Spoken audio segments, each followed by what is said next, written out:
तो सेगमेंट में हमारे खुसूसी मेहमान मोहतरम तलाल चौधरी साहब, वज़ीर मुमलिकत बराए दाखिला।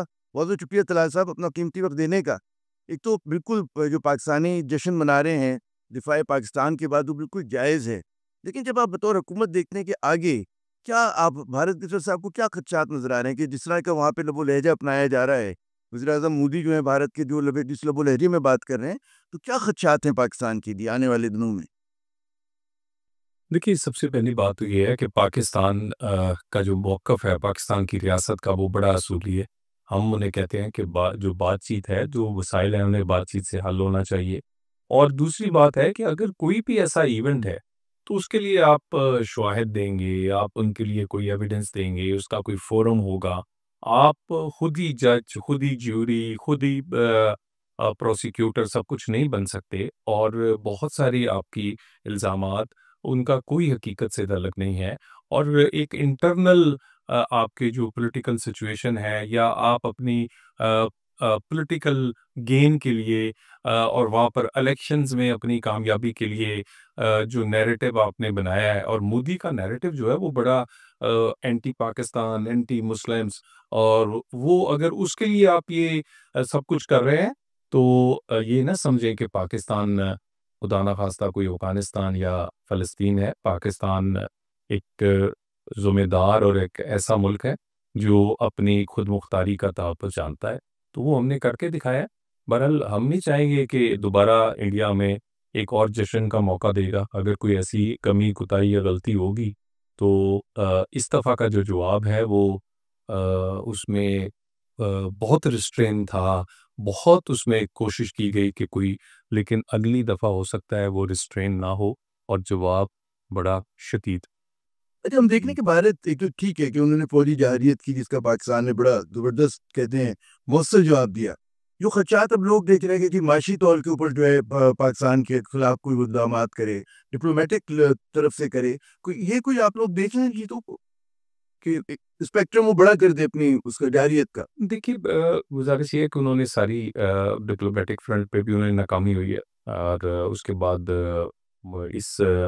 जो उन्होंने यहाँ पर हमला किया, यहाँ पर उस पे भी उन्हें फिर मुँह की खानी पड़ी और दुनिया इस वक़्त उनके साथ नहीं खड़ी। अब तो लोग मोदी से और उनकी हुकूमत से पूछ रहे हैं कि कोई मुल्क क्यों उनके साथ नहीं खड़ा? क्यों उनकी ये नाकामी हुई है? और ये पाकिस्तान के बयानिए की भी जीत है और ये सिर्फ़ हमारी फ़ौजी जीत नहीं हुई, बल्कि हमारे बयानिए की जीत है और हम समझते हैं कि हम एक ज़िम्मेदार मुल्क के तौर पे इस खित्ते के और पूरी दुनिया का जो अमन है, वो 2 एटमी रियासतों का जो टकराव है, उससे उसे अंदेशा हो सकता है। हम तो ज़िम्मेदारी से प्ले कर रहे हैं। बहरहाल हमें उम्मीद है कि जो इंटरनेशनल कुव्वतें हैं, उन्होंने रोल प्ले किया है और वो अब इसकी ज़िम्मेदारी लेंगी और आइंदा हमारे साथ जो बातचीत और बाकी जो मामलात है, वो आगे बढ़ेंगे। आपने दुरुस्त कहा कि पाकिस्तान ने बड़ा ज़िम्मेदारी का सबूत दिया। लेकिन एक खदशा जो बहुत सारे मेरे और एनालिस्ट तज्ज़ियाकारों से जो बात हुई है कि जो कहते हैं ना कि इंटरनल जो टेररिज़्म को वो लोग फ़रोग़ दे सकते हैं, ख़ुसूसन बलूचिस्तान के अंदर और इन्होंने माज़ी में किया भी है, उनके फुटप्रिंट्स भी हैं। कुछ खदशा है कि इस तरह की भी कोई कार्रवाई हो सकती है आने वाले दिनों के अंदर या वो उस आँच बढ़ा दे बलूचिस्तान में हमारे खिलाफ? देखिए, आज भी वो बीएलए को स्पॉन्सर करते हैं, वो टीटीपी को स्पॉन्सर करते हैं, उनको ना सिर्फ स्पॉन्सर करते हैं, बल्कि वो बहुत सारी चीज़ें जो हैं, हमारे पास बहुत सारे शवाहिद हैं। जाफ़र एक्सप्रेस का लेटेस्ट वाक़या है, उनकी कम्युनिकेशन जो है, वो पकड़ी गई। लेकिन हमने उन्हें हमेशा डोज़ेस दिए हैं, हमने हमेशा ज़िम्मेदारी का मुज़ाहरा किया, हमने एक इवेंट को बहाना बनाकर पूरे खित्ते और पूरे दुनिया के अमन को ख़राब नहीं किया। जाफ़र एक्सप्रेस की बहुत सारी चीज़ें ऐसी हैं जो वक़्त आने पे पूरी दुनिया को दिखाई भी जाएगी और दी भी जाएँगी। बहरहाल हमने एक वाज़ेह पैगाम दिया है कि अब ये नहीं चलेगा। ये प्रॉक्सी जो हैं ये इसीलिए इन्होंने ये इवेंट किया है क्योंकि इनकी जो वेस्टर्न साइड थी, वहाँ पर अंडर प्रेशर थी।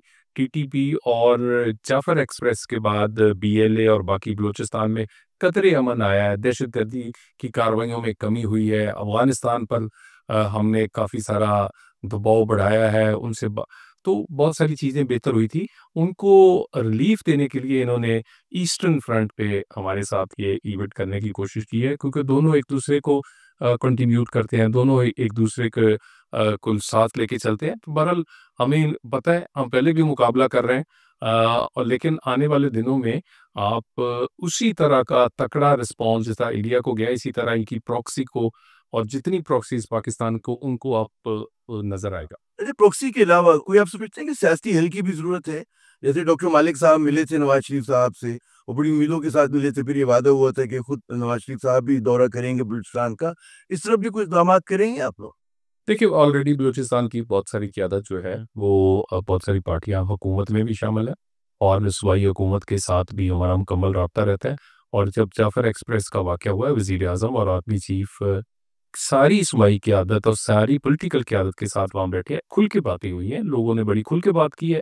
और इसमें हम तो हमेशा इस बात के दाई हैं, मुस्लिम लीग नून, कि जो रीजनल पार्टीज़ हैं, जो छोटी पार्टीज़ हैं, उनको कौमी धारे में साथ लेकर चलना चाहिए, और साथ लेकर चलें।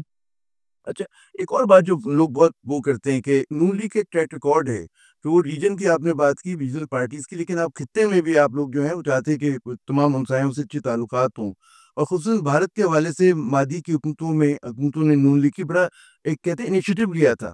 कितनी बड़ी डिसअपॉइंटमेंट है, मायूसी है आप लोगों के लिए जब आप हिंदुत्व देखते हैं और जो कुछ मोदी ने रवैया अपनाया। वो नवाज़ शरीफ साहब ने बड़ी पहलकारी की थी उनके साथ मिलने की, मेल-मिलाप की। कितना बड़ा मायूसी हुई है आप लोगों को?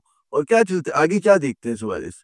देखिए, हम बिल्कुल रीजनल जो जितनी भी लोग हैं, जितने हमसाए हैं ख़ुसूसन, उनसे हम चाहते हैं कि एक अच्छा तल्लुक हो। लेकिन ये अच्छा रिलेशनशिप हमारी कमज़ोरी नहीं है। उस वक़्त भी जब उन्होंने 5 धमाके किए, तो मुस्लिम लीग नून की हुकूमत ने ही 6 किए थे। और अल्हम्दुलिल्लाह इस दफ़ा भी जब ये सूरत हाल पैदा हुई है, तो मुस्लिम लीग नून की ही हुकूमत थी। और जवाब आपके सामने, अमन ज़रूर चाहते हैं, लेकिन पाकिस्तान की खुद मुख्तारी या पाकिस्तान के वक़ार में कमी से की कीमत पर अमन नहीं चाहते। और बिल्कुल ना झुक के, ना उनसे हम इक्वल बेसिस पे हम उनसे बात करना चाहते हैं। बहरहाल मेरा ख़्याल है एक ऐसी जगह आ गई है कि इंडिया को अब समझना होगा कि वो रीजन में अकेला प्लेयर नहीं है। हमारी उनकी हेजेमनी की ख़्वाहिश है वो पूरी होती हमारी हुई नज़र आ रही है। रेलेवेंस वापस आई है, और हमारे दुनिया को ये पता चला है कि रीजन जो है, वो पाकिस्तान के बगैर वो नहीं चल सकता।